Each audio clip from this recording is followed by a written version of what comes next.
ito attorney, pag-usapan natin, unahin natin attorney yung pagkaka-aresto muna kay Saldico kasi ito yung pinaka-relevant ngayon na pinag-uusapan talaga. Ito attorney, para may alam lang ng ating mga audience, ano po ba attorney yung legal na basihan ng pag-aresto kay Saldico? And ano po ba yung kaso? Anong kaso ang isinampa at sino po ba yung nag-file nito, attorney? Yung warrant of arrest niya ay inisyu na ng Sandigan Bayan. Ibig sabihin korte. Korte ang nag-issue ng warrant niya, Sandigan Bayan. At kung ako'y hindi nagkakamali, ang kasong na file sa kanya ay malversation of public funds, no? Corruption ang kanyang kaso. So, yung pagka aresto sa kanya, quote unquote, aresto sa kanya o yung magiging pag-aresto sa kanya pag siya'y na-deport na mula sa Czech Republic ay magiging batay dun sa arrest warrant na inisyu ng Sandigan Bayan sa kanya.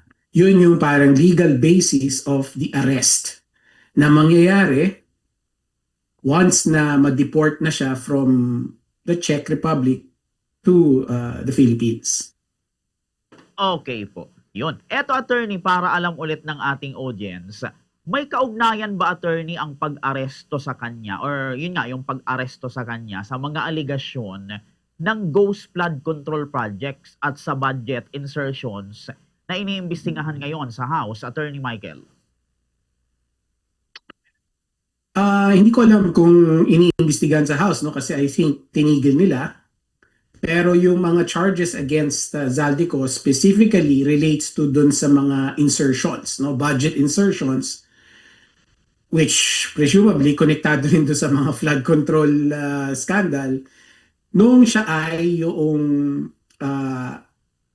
chairman ng financial appropriations committee chairman, no, nung siya ay nasa kongreso, no. So ito yung budget kung saan doon na pumutok yung tinatawag nating mga flood control scandals na konektado dun sa mga budget insertions sa budget na yon. So, siya kasi yung Appropriations Committee Chairman sa House. And of course, kailangan din natin sabihin na ang speaker at that time was Martin Romualdez, yung pinsan ng Pangulo. Opo, iyon. Eto attorney, tanong pa rin ng karamihan. Kasi kung matatandaan natin attorney, nag-resign yata ito si Saldico sa pagka-congressman noong September 2025 kung hindi ako nagkakamali. Kung nakapag-resign na siya dyan, attorney, sa date na yan, bakit ngayon lang daw siya inaresto or aarestuhin? Meron ba attorney delay sa proseso o meron lang bagong evidence, attorney? Well, kaya nagka-delay, no? Nagka-delay kasi tumakas siya eh. Nagtago siya, di ba? Nung nagkakalabasan na, yung baho, no? Yung mga corruption doon sa budget kung saan siya yung namahala, di ba? Kasalukuyan at that time, kasalukuyan siya nasa Amerika, nagsabi yata nagpapagamot or merong dahilan, no, kung bakit siya nandun. Kasi hindi na siya bumalik, no? Nawala na siya, hindi na siya nahanap. Kaya umandar yung kaso na wala siya. So, pwede natin masabi na na-delay siyang arestuhin, pero hindi naman pwede siguro sabihin na delay yung pag-andar ng kaso. So, right now, umaandar yung kaso as per schedule, kaya lang hindi siya na-aresto agad dahil nga nawala siya, nagtatago siya. At buti na lang, nagkamali siya. Ganoon naman lahat ng mga pugante nahuhuli sa sarili nilang pagkakamali, di ba? Nahuli siya kasi hindi niya dala yung tamang dokumento niya, so natigil siya at na-detain. Of course, na-report siya dahil nga meron ng kaalaman tungkol sa kanya at ngayon, i-deport siya, masiserve na yung arrest warrant pagdating niya sa Pilipinas. Okay po. Punta tayo attorney sa mga implications nito sa politics. Halimbawa, sa Ako Bicol Party List, meron ba ito attorney epekto yung pagkaka-aresto kay Ko sa Ako Bicol Party List and sa kredibilidad nito nga pong party list, nitong dalawang kinatawan ngayon na sina Garbin and si Chan, Attorney Michael? Abay, dapat, Bombok yun.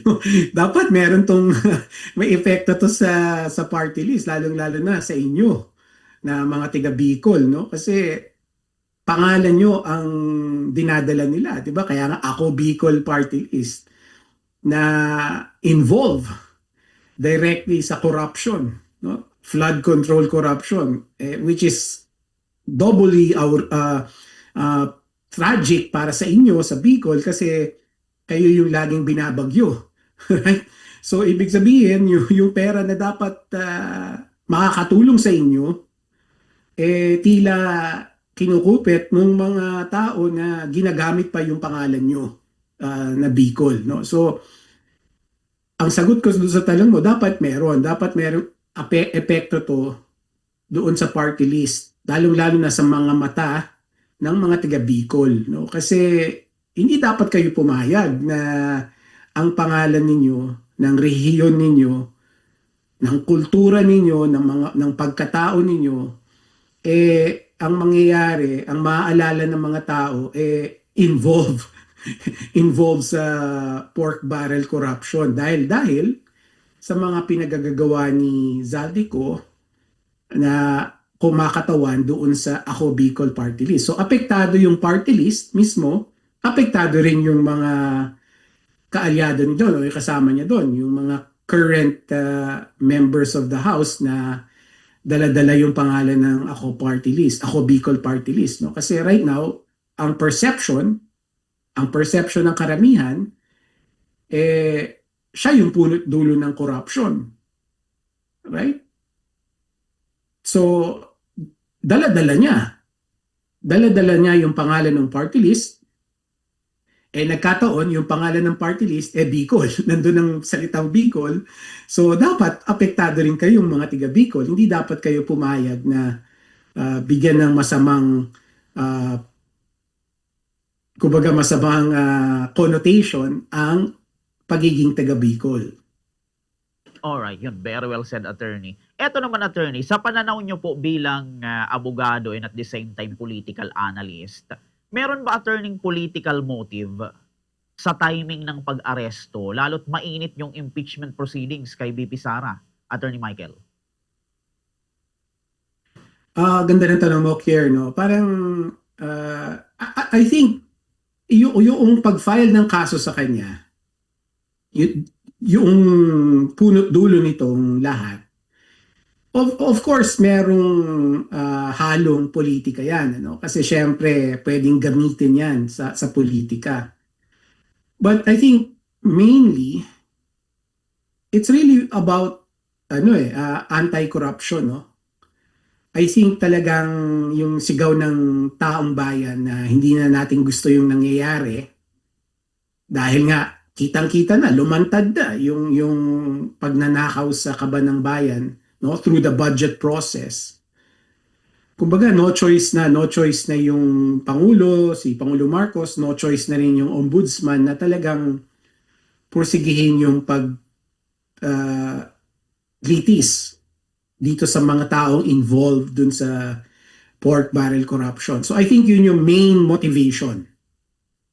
Yun yung main motivation dito sa pagtugis kay Zaldico kasi hinahanap ng taong bayan na dapat, 'di ba, may mga makulong at mabawi yung perang ninakaw.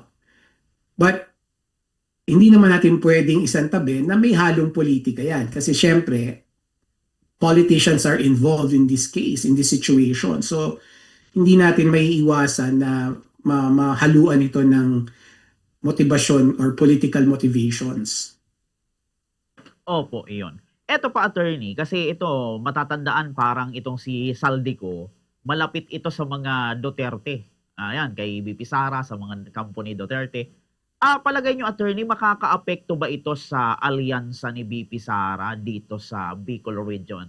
Attorney Michael. Well, kung halimbawa, sabihin na natin, talagang magkaroon na ng pag-iisip si Zaldico na ilabas na lahat, no? Labas sabihin na natin na ang kanyang pag-iisip ay ilalabas na niya lahat, no? Lahat ng alam niya, lahat ng pinaggalingan niya, pinagdaanan niya, ilalabas niya lahat. Then, for sure, magkakaroon ng epekto yon sa alyansa nila kasi syempre, hindi may iwasan na madamay, no? Si Vice President Sara Duterte, yung pamilya na Duterte, dahil nga nagkaroon sila ng ugnayan dati. And pati yung mga iba niyang nakaugnayan na politiko, madadamay din, no? So, on the condition na ilalabas lahat na ni Zaldico, wala siyang itatago, lahat ibubunyag niya, then certainly magkakaroon ng ripple effect yan dun sa mga nakaugnayan niyang mga political families, including the Dutertes and whoever, sino pa yung mga kapamilya na nakaugnayan niya, maapektuhan. Or I should say, dapat maapektuhan, no? Dapat makita ng mga botante na hindi na siguro dapat suportahan yung mga pamilya na nakikipag-ugnayan sa mga korap. Okay po. So dito, attorney, ano po ba yung inaasahan ninyong susunod na legal na hakbang ni Saldico? Magbe-bail kaya siya, counter affidavit, o pag i-atras na lang yung kaso, attorney? So, legally speaking, Kier, no? So, kung susundan natin yung legal na proseso, dapat may magkakaroon ng kustodiya sa kanya kapag siya ay naaresto na, no? Pag na-deport na siya at nakauwi na siya sa Pilipinas, ang dapat magkaroon ng kustodya sa kanya ay yung korte, Sandigan Bayan. No? Kasi, like I said earlier, kaya siya naaresto dahil dun sa arrest warrant na inisyo ng court. So, ang mangyayari nito, kukunin siya ng pulis, ikukulong siya, pero ang may kustodiya sa kanya ay yung Sandigan Bayan. Ang ibig sabihin, hindi dapat makialam ang Kongreso, hindi dapat makialam ang Malacanang sa kanyang pagkapiit. No? Ang kanyang pagkapiit, ang pagkakulong niya, ang nagkokontrol doon ay korte, yung Sandigan Bayan. Yan yung tamang legal process. No? So dapat masunod yun. Kaya nga sabi ni Senator Lacson, di ba? Sabi ni Senator Lacson, iimbitahin niya sa Blue Ribbon Committee, pero subject to the permission of the Sandigan Bayan. So dapat ganun yung attitude ng Kongreso at ng Malacanang. Huwag silang manghihimasok kapag si Zaldico ay nakakulong na. Kasi hindi nila pwede gawin yon without the permission of the Sandigan Bayan. Okay po. Eto, attorney, pag-usapan natin yung yung tinatawag na immunity. Si Saldico, attorney, may immunity pa ba siya bilang dating congressman? O wala na dahil resign na siya bago pa ma-serve yung warrant, Attorney Michael? Wala, kahit na congressman pa siya, wala siyang immunity, no? Kasi yung immunity, yung tinatawag na parliamentary immunity na nakasaad sa ating saligang batas ay may dalawang requirement. Number one, dapat in session yung Congress, and number two, dapat yung offense o yung krimen ay not punishable by more than 6 years. No? So, dahil yung kaso niya ay malversation na ang kaparasuhan ay I think life imprisonment, which is more than 6 years, so hindi talaga niya pwedeng sabihin, kumbaga hindi applicable yung parliamentary immunity sa sitwasyon na to. Katulad ng nangyari kay Senator De Lima dati. Right? Nung panahon ni Pangulong Duterte, di ba, na nakasuhan siya ng drugs habang siya ay senador. Na-aresto siya, nakulong pa rin siya dahil yung penalty ng kaso niya ay more than 6 years. So, in this situation, kahit na ba, halimbawa, congressman pa rin si Zaldico, ay hindi pa rin siya magiging immune sa arrest at sa detention. Okay po. Eto, attorney, huling katanungan ko dito sa sa part na to, o mga second to the last na katanungan. Dito attorney, sa tingin nyo, ginagamit ba si Saldico para idiin din attorney si VP Sara dahil sa dati nilang ugnayan or political ties, attorney Michael? Like I said earlier, Kier, no, well, hindi natin pwedeng sabihin na dinidiin siya, si VP Sara, o ginagamit si Zaldico dahil para diin si VP Sara. That may be a consequence, no? Pero hindi palagay ko yan yung primary motivation. I think ang primary motivation is talagang yung sigaw ng taong bayan na kailangan maparusahan yung mga big fish, no? At nagkataon ang nalantad o nabunyag na big fish ay si Zaldico, no? Na kahit pa paano parang na-reinforce na yon kasi marami siyang mga sinabi, 'di ba? Marami siyang sinabi na sa video na masasabi natin talagang involved siya, no? So kaya nga rin nakapag-file ng kaso yung ombudsman sa Sandigan Bayan at na-issue yung warrant of arrest. So, while one of the consequences of this is, yun na nga, pwedeng madamay si Vice President Sara or maapektuhan yung kanyang pagtakbo bilang presidente sa 2028, that is just a consequence. I think yung ultimate motivation dito is talagang malakas kasi at yung galit ng taong bayan ay nararamdaman na ng gobyerno. Opo. O ito attorney, mga para sa huling katanungan ko dito kay Saldico bago tayo tumungo sa next nating topic. Ano ba attorney yung magiging public perception dito attorney? Accountability ba talaga ito o political harassment? And paano ito babasahin ng mga Bicolano voters, attorney Michael? Well, like I said, yung kung magiging harassment man ito, political harassment, I think that's just parang ano lang yan na sumabit na yan no. Ang para sa mga tiga Bicol, yung mga kababayan natin sa tiga Bicol, kailangan nila to tignan in the context of criminal action. No, na may kaso sa Sandigan Bayan, itong si Zaldico, at ang kaso niya ay corruption, no? Siya ay naaresto o meron ng issue na warrant of arrest, so dapat dumaan dun sa legal process ito para hindi talaga fully magamit lang sa politika, no?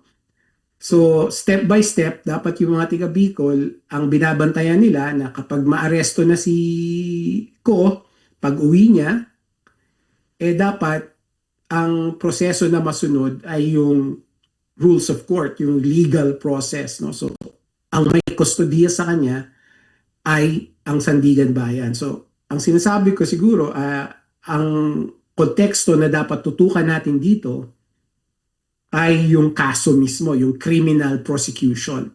So ang dapat binabantayan natin yung ombudsman at saka yung Sandigan Bayan, no? Na dapat talagang pinupursigi nila na makulong itong si Zaldico at mabawi yung mga perang nanakaw sa kaban ng bayan.